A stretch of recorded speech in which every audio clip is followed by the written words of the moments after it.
Pat Robertson last week, and he had this clip where he said, oh, somebody's praying for $1 million and we're going to give you $1 million. Oh, God is great. We're going to give you $1 million. And I, of course, came out here and said, well, why?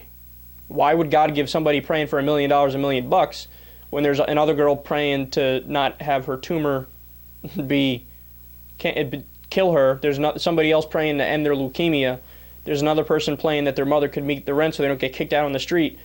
Why are God's priorities so horrible? There's a kid in Pakistan saying, I hope a drone strike doesn't bomb us. Instead of answering their prayers, God said, no, forget them. There's somebody in Topeka I'm going to give $1 million to.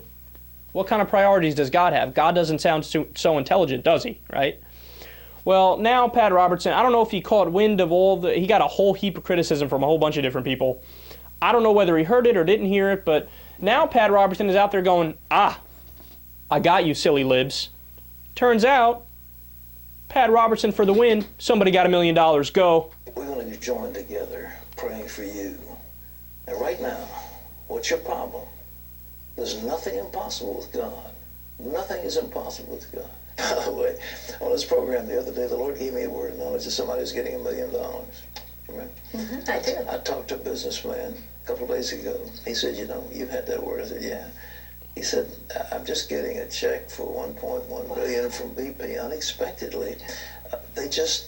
His income went down at a particular point of time in the Gulf, and they were paying off everybody that had a dip in income. God owns it all. Just give him a check.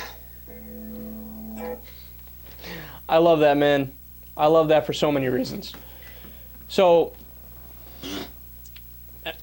it's a causation-correlation problem. Obviously, I shouldn't have to explain this. Nobody should have to explain this. So Pat Robertson, okay, somebody's going to give $1 million. If Pat Robertson had gone out there and said somebody's going to be cured of their cancer, well, sometimes spontaneous remissions happen. Is it because Pat Robertson is praying to his imaginary God? No, sometimes they happen, right? Now, I'm sure there was people within the last week who worked for a living who got $1 million check, whether they be the bonus for a finance company or whatever it might be, a hedge fund, or somebody might have won the lottery and got $1 million within the past week. There could be a million ways to get $1 million in the past week. Somebody gets an inheritance from their dead grandmother or grandfather. Whatever it is, there's more than one person who got $1 million last week. It happens in the world sometimes, right? But Pat feels the need to defend himself by going out there saying, because I prayed, this guy got $1 million. And listen to his story, because his story is telling. Now, by the way, you never take Pat Robertson's word for it as if he's actually giving you the facts. But let's assume for a second he is being truthful when he says, I talked to a businessman in the Gulf who got $1 million.